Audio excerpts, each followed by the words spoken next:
Hello and welcome to Charter Local Edition Northwest. I'm Dana Cowley and my guest today is Washington Senator Maralyn Chase. Thank you so much for joining us. We appreciate you being here. Thank you very much for having me. You had a very interesting legislative session that just wrapped up recently, and let's talk a little bit about tax reform and getting public schools funded. Oh, I appreciate the opportunity to be able to talk about that. We did have a difficult session, and we are trying to figure out how we're going to pay for McCleary.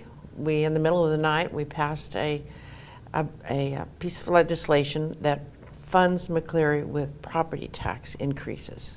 Yes, and for people who don't know McCleary, a few years ago, the Washington State Legislature made a decision that our public schools had to have increased funding. Right. So now we're trying to figure out a way to pay for that. We have to pay for it, and we needed to come up with $4 billion. And so this last session, we fixed most everything else except how we were going to pay for the things that we thought we needed to do.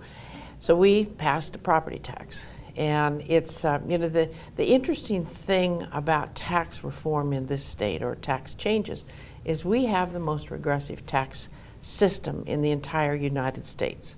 The people who make the least amount of money, those people say between $1,000 and $30,000, they're paying about 16% of their income in property taxes, whereas the really wealthy, those over say $200,000, they're paying 2%. And so this is not a fair tax system. You can compare our tax system with other states, and most of them have a line that goes horizontally. Ours starts at the high end at 16% and goes down to 2%. It's just simply unfair. And when we have a tax structure like that, we are also meeting with, the property tax system is really interesting because it is a budget-based system. And so the municipalities, the counties, people who taxing districts that charge property tax, decide how much money they need. Then they tell the assessor, okay, this is how much money we need, go raise it. In the meantime, the assessor has assigned a value to your home, so you know how much it's going to be. They know.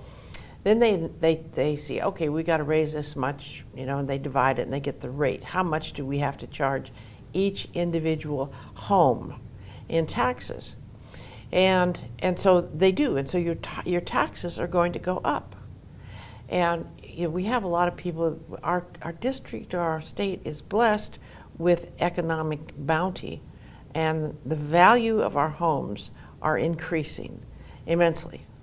It's not unusual for a typical 3-4 bedroom rambler to be valued now at $500,000. Oh yes, that's happening all over the state. In places where they used to be $100,000. That's right. That's right. The problem is people's income, the amount of money they have to pay for their food, clothing, shelter, and the necessities of life, that's not increased. No. And so people are losing their homes. They're being taxed out of their homes. And I don't think that that's fair. No, and that used to be more of a concern for our senior citizens, yes, and now it's a concern for the general population. The general population. And so the other problem we have is we have a lot of tax exemptions, and one of which I look at very carefully. And when our state was established, we had in the Constitution words that said all property, tangible and intangible, will be taxed at the same rate. So that meant that houses, real estate, and say stocks and bonds were all taxed as a property. It's property. Then in the 1930s and then again in the 1997, the legislature, in its wisdom, removed all intangible property from the tax base. So now we have a system in which we have a large amount of intangible property which is not taxed, and it amounts to $1,902 billion in assessed value. It is not taxed.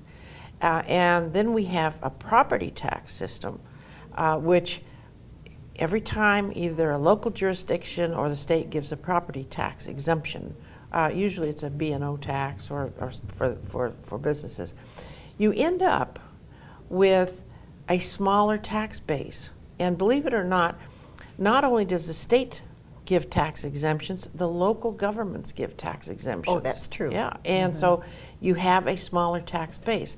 So you still have to raise the same amount of money, but you raise that amount of money from a very restricted tax base.